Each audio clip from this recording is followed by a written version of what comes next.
5 বছরের বালক হলেও তাকে দীক্ষা দিয়ে দিতে হবে। যদি আপনি দীক্ষা দিতে দেরি হয়, হরিনামে দীক্ষা দিয়ে দিন, হরিনামে দীক্ষা দিয়ে দিন। হরিনামে দীক্ষা দিলেও তারা দীক্ষিত। এভাবে আমাদের দেখুন অনেক মহাত্মারা হরিনামে দীক্ষা দিয়ে দেয়, তারপরে বীজ নামে দীক্ষা দেয়, এভাবে তারপরে সংস্কার আদি করে, উপনয়ন সংস্কার, চৈতন্য সংস্কার, তারপরে অনেক দীক্ষা শিক্ষা, অনেকগুলো পর্ব আছে যেগুলো মানুষ আস্তে আস্তে সংস্কার হতে হতে পূর্ণাঙ্গ সংস্কারে পরিণত হয়। এই জন্য আমরা বলি যে আমাদের ছেলেদের হাতে, মেয়েদের হাতের 5 বছরের হলেই হরিনামে দীক্ষা দিতে হবে। এটা আমাদের শাস্ত্রীয় নির্দেশ। আজকে আমরা সেই 5 বছরের বালক ধ্রুবর, নিষ্পাপ শিশু, তার যে উপাখ্যানটি আমরা আস্বাদন করব। যে ধ্রুবর এই উপাখ্যান যদি কেউ শ্রবণ করে তাহলে ধর্ম, অর্থ, কাম, মোক্ষ চতুর্বর্গের ফল লাভ করে, এবং সেটা মনোযোগের সাথে শ্রবণ করতে হবে। মনোযোগের সাথে যারা ধ্রুব উপাখ্যানটা আস্বাদন করবে তাদের ধন জন সকল কিছুতে তারা পরিপূর্ণতা লাভ করবে। আর মনোযোগের সাথে না শুনলে কি হবে?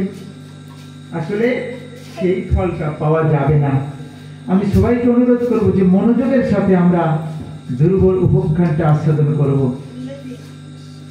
শুধু ভক্তমণ্ডলী, আর আপনাদের এটা অনুরোধ করব, আপনাদের প্রত্যেকের বাচ্চারে 5 বছর হওয়ার সঙ্গে সঙ্গে অবশ্যই দীক্ষা দিয়ে দেবেন।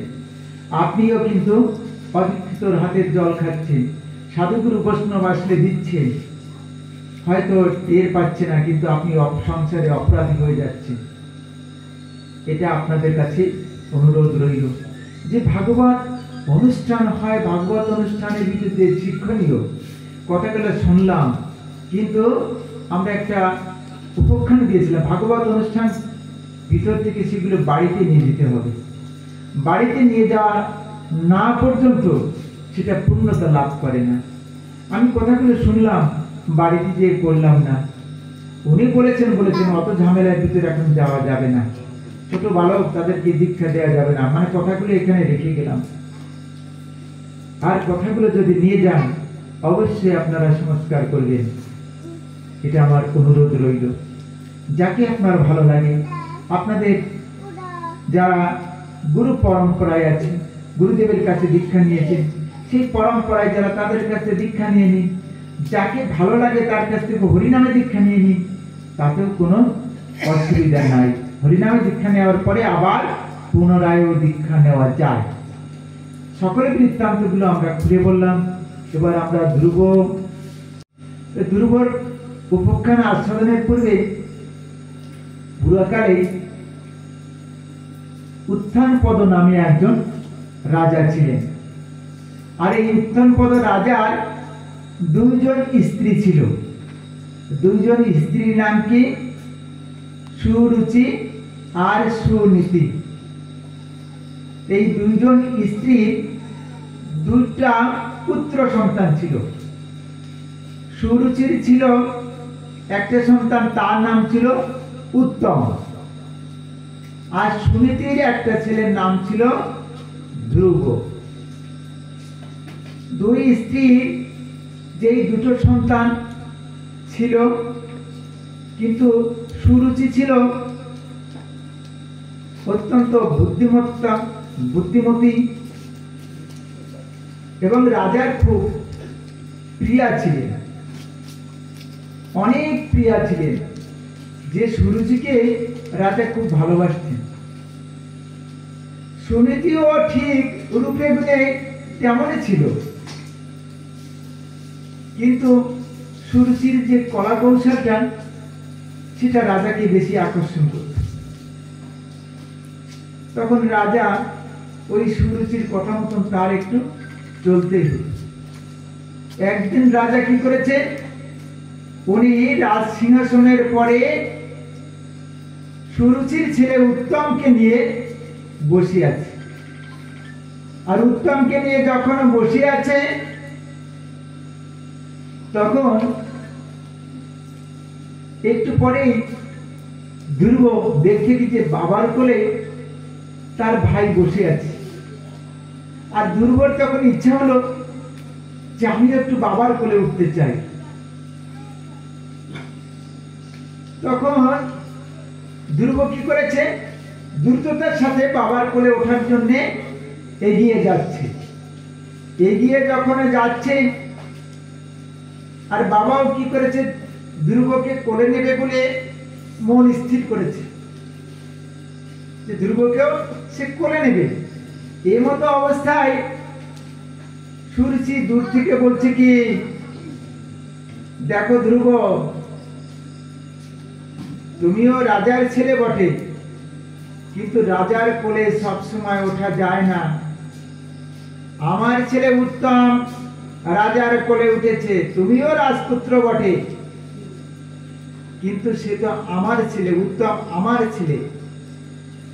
আমার মতন ভাগ্যবতী, আমার মতন সুন্দরী, আমার যে ছেলে উত্তম, সেই রাজার কোলে উঠতে পারে। তুমি সুনীতির পুত্র হয়ে তুমি রাজার কোলে উঠতে পারো না। বাধা দিয়েছে, তুমি রাজার কোলে উঠতে পারো না। তোমার যদি রাজার কোলে ওঠার এতই ইচ্ছা থাকে, তাহলে শোনো, আমি তোমাকে বলে দিচ্ছি, তুমি শ্রীহরির সাধনা করো। শ্রীহরির সাধনা করে শ্রীহরির কাছে মিনতি করো, হে শ্রীহরি, তুমি আমাকে পুনরায় জন্ম দাও, আমি যেন ওই সুরুচি মাতার গর্ভে আমি জন্মগ্রহণ করি, তারপর তুমি রাজার কোলে উঠো। তুমি আগে শ্রীহরিকে সাধনা করে লাভ করে তার কাছে তুমি কাকুতি মিনতি করো। তুমি অবুঝ বালক, তুমি বোঝো না। বাধা যখন দিয়েছে, রাজাও আর সাহস পাচ্ছে না যে ধ্রুবকে কোলের পরে তুলে নেবে। কিন্তু রাজার মনে মনে এতটা ব্যথা লেগেছে, এতটা কষ্ট লেগেছে যে ছোট্ট বালক, আমি তাকে কোলে নিয়েছি আর তাকে কোলে নিতে পারলাম না। আজকে আমি স্ত্রীর মোহে তার কাছে আমি বিক্রি হয়ে গেছি। সুনীতি কাঁদতে কাঁদতে বিভোর হয়ে যাচ্ছে। হে ভগবান, সুনীতি প্রার্থনা করছে, তুমি আমার সন্তানকে রক্ষা করো, আমার সন্তানকে তুমি কৃপা করো। এমনি ভাবে সুনীতি ঘরে বসে বসে তার সন্তানের জন্য প্রার্থনা জানাচ্ছে। উত্তম পদ রাজা ও ভগবানের শ্রীচরণে প্রার্থনা জানাচ্ছে। অবুঝ সন্তান জঙ্গলে গিয়েছে, হে ভগবান, তুমি তাকে দেখা দাও, তুমি তাকে দেখা দাও, তুমি তাকে রক্ষা করো, তুমি তাকে রক্ষা করো বলে উত্তম পদ রাজা এমনি ভাবে রাজ সিংহাসনে বসে বসে ব্যথাতুর ভাবে কাঁদতে কাঁদতে বিভোর হয়ে যাচ্ছে। শুধু ছেলের চিন্তা, কিন্তু ছেলেকে তো আর খুঁজে পাওয়া গেল না। এমনি ভাবে ধ্রুব কি করেছে, সেই পদ্ম পলাশ লোচন হরিকে খুঁজে বেড়াচ্ছে। কোথায় কোথায় পদ্ম পলাশ লোচন হরি, তুমি দেখা দাও, পদ্ম পলাশ লোচন হরি, তুমি দেখা দাও, কোথায় আছো জানি না, তুমি নিজ গুণে কৃপা করে তুমি আমার কাছে দেখা দাও। এমনি ভাবে কাতর ভাবে যখন ধ্রুব ডাকছে, তখন পদ্ম পলাশ লোচন হরি তার সারা কানে গিয়েছে, তার আসন টলছে। যখন এমন কাতর ভাবে ডাকছে, ছোট বালক যদি কাতর ভাবে ডাকতে লাগে, তখন আসলে সত্যি কি স্থির থাকা যায়? তখন ভগবান দেখছে কি যে ভগবানের আসনটা টলছে। তখন লক্ষ্মী দেবী বলছে কি, ভগবান, তোমার আসন তো কোনোদিন আমি টলতে দেখি, আজকে তোমার আসনটা কেন চলছে? তখন লক্ষ্মী দেবীকে বলছে কি, হে লক্ষ্মী দেবী, আসন চলছে না, আমি নিজে চলে যাচ্ছি। 5 বছরের বালক ধ্রুব, সে এমন ভাবে পদ্ম পলাশ লোচন হরি বলে আমাকে ডাকছে। আমি নিজে চলে যাচ্ছি, আমি এখন কি করি, আমি এখন কি করি। কিন্তু সে তো এখনো দীক্ষা নেয়নি। আমি কি করে তার সঙ্গে দেখা দেব, কি করে তার সামনে যে দাঁড়াবো, আমি তো পারছি না। কিন্তু তার ডাকে আমি নিজে চলে যাচ্ছি।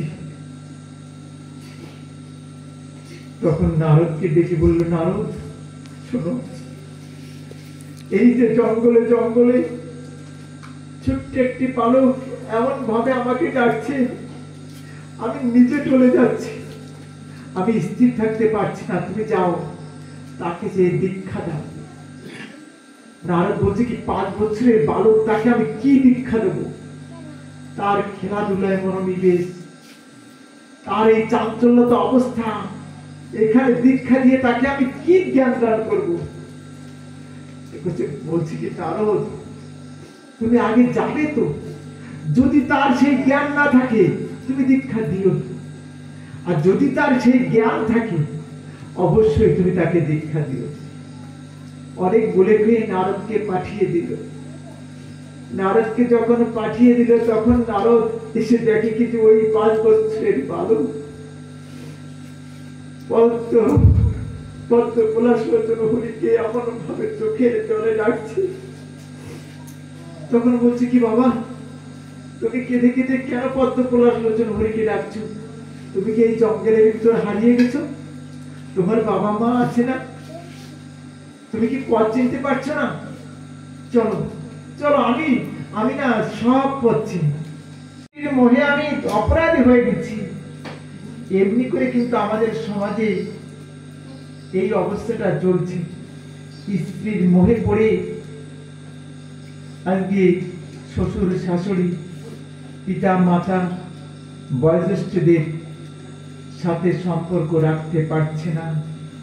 সমাজের একটা অবক্ষয়। আমাদের এই অবক্ষয় থেকে ভাগবতের আলোকে উঠে আসতে হবে। আমাদের এহেন আচরণ করা কোনো অবস্থাতেই ঠিক হবে না। আজকে আমরা সকলে ভাগবতের আলোকে আলোকিত হতে যাচ্ছি।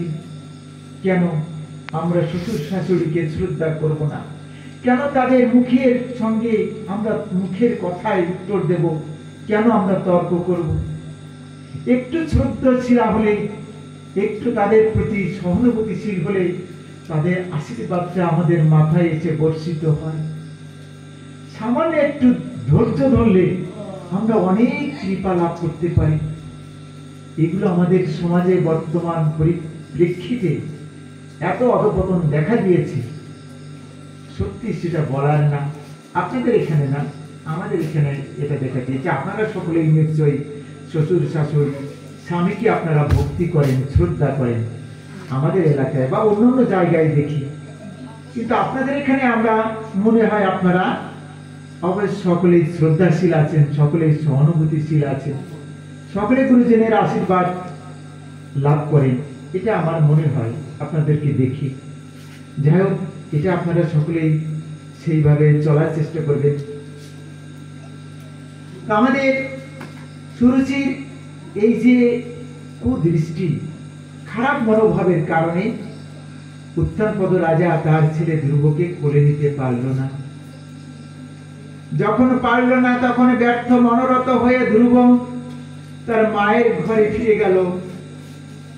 কাঁদতে কাঁদতে দুঃখ চোখ রগড়াতে রগড়াতে কাঁদতে কাঁদতে মায়ের কাছে যে কাঁদছে, মা কাঁদছিস কেন রে বাবা, তোর সকালবেলায় কি হয়েছে?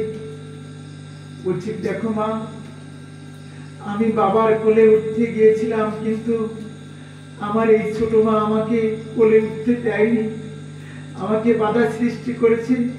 বলেছে যদি তুই রাজার পুত্র হয়ে থাকিস, শোন, তাহলেও হবে না, তুই আমার পুত্র হয়ে যখন জন্মগ্রহণ করবি তখনই তুই রাজার কোলে উঠতে পারবি। আর এর জন্য তোর জঙ্গলে যে শ্রী হরির আরাধনা করতে হবে। জঙ্গলে চলে যা, জঙ্গলে চলে যে শ্রীহরি আরাধনা কর, আরাধনা করে শ্রীহরির কাছে তুই প্রার্থনা কর। এমনি ভাবে যখন ধ্রুব মায়ের কোলের সে মাথা রেখে যখন কান্নাকাটি করছে, মাও তখন কান্নাকাটি করছে। যে আমার একমাত্র ছেলে, আমার একমাত্র ধন তাকে এমনি করে আঘাত করলো। হে ভগবান, তুমি তুমি তাকে কৃপা করো। তখন মা একটু শান্ত হয়ে ধ্রুবকে বলছে, কে ধ্রুব, তোমার ওই ছোট মা ঠিক কথা বলেছে। দেখুন মা, মা কেমন মা, কেমন সে মা, সেই জিনিসটা আমাদের উপলব্ধি করতে হবে যে ওই মায়ের ভিতর কটূক্তি করেছে কিন্তু একটা ভালো কথাও বলেছে। সেই ভালো কথাটা সুনীতি গ্রহণ করেছে। কোন ভালো কথাটা? যে তুমি বাবা জঙ্গলে যাও, জঙ্গলে যেয়ে পলাশ পদ্মলোচন হরিকে তুমি আরাধনা করো। আর এই পদ্ম পলাশ লোচন হরিকে যদি আরাধনা করতে পারো, পদ্ম পলাশ লোচন হরি তোমাকে একটা উপায় করে দেবে। এই যে শব্দটা বলেছিল, ওই শব্দটাকে গ্রহণ করেছে। অন্য যে অপশব্দগুলো, ওই শব্দগুলোকে সে গ্রহণ করেনি। আর ছেলেকে কি উপদেশ দিল? আমি তোমাকে সাজিয়ে দিচ্ছি, আমি তোমাকে আশীর্বাদ করছি, তুমি যাও, জঙ্গলে চলে যাও। জঙ্গলে চলে গিয়ে ওই পদ্ম পলাশ লোচনকে হরিকে যদি তুমি পাও, তাহলে তুমি ফিরে এসো। আর পদ্ম পলাশ লোচনকে হরিকে না পেলে তুমি আর গিয়ে ফিরে এসো না। মা আশীর্বাদ দিয়ে দিল। এখানে অবুঝ ছোট বালক 5 বছরের শিশুকে মা আশীর্বাদ দিয়ে দিল, যাও।